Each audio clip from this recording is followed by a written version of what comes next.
Sábado, 8 de outubro. Ouça a mensagem O Profeta da Galileia, com o texto bíblico escrito no Evangelho de João, capítulo 6, o verso 14. Este é verdadeiramente o profeta que devia vir ao mundo. Muitos homens letrados e influentes tinham ido ouvir o profeta da Galileia. Alguns deles olhavam com interesse curioso a multidão que se aglomerava em volta de Cristo enquanto ensinava junto ao mar. Nessa grande multidão estavam representadas todas as classes da sociedade.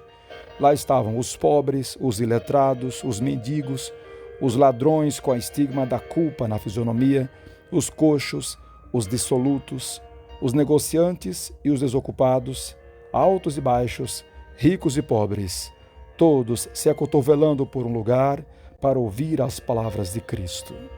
Enquanto esses homens de cultura observavam a estranha assembleia, perguntavam-se entre si: o reino de Deus é composto de pessoas como essas?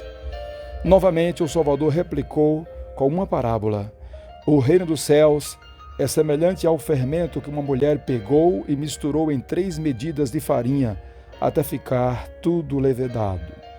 Escrito em Mateus capítulo 13, o verso 33.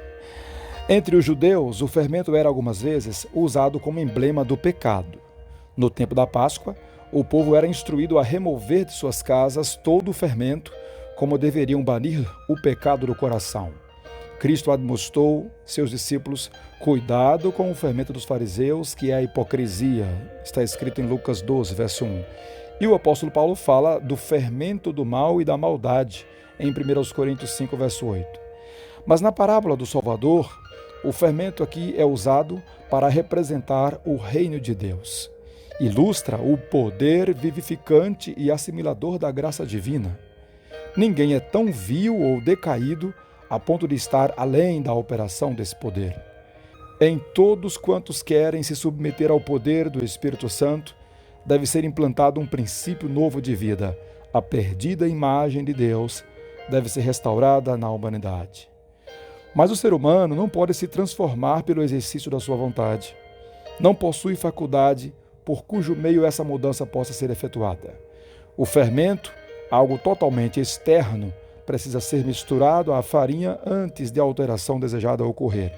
Assim, a graça de Deus precisa ser recebida pelo pecador antes de ele ser tornado apto para o reino da glória. Toda cultura e educação que o mundo pode oferecer fracassarão em fazer de um degradado filho do pecado um filho de Deus. A energia renovadora precisa vir de Deus. A mudança só pode ser efetuada pelo Espírito Santo. Como o fermento da graça de Deus mudou a sua atitude e o seu comportamento? Vamos orar.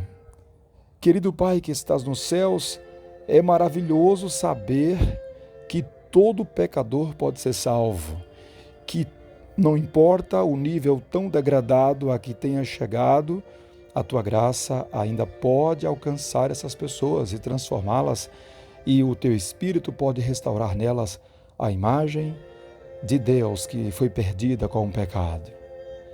Pai querido, nós desejamos que o Senhor opere, inclusive, mudança em nosso próprio coração. Nós que já aceitamos a Cristo, que já professamos segui-lo, queremos que Ele seja entronizado em nossa alma e que habite ricamente em nós.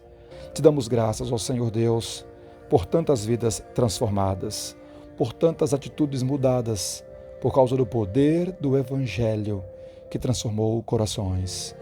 Obrigado pela mudança gloriosa que em mim se operou com Cristo no meu coração. Louvado seja o Senhor pelas milhares ou bilhões de vidas que o Evangelho alcançou e transformou. Obrigado por tua graça e pela obra do teu Santo Espírito. Nós oramos agradecidos em nome de Jesus. Amém.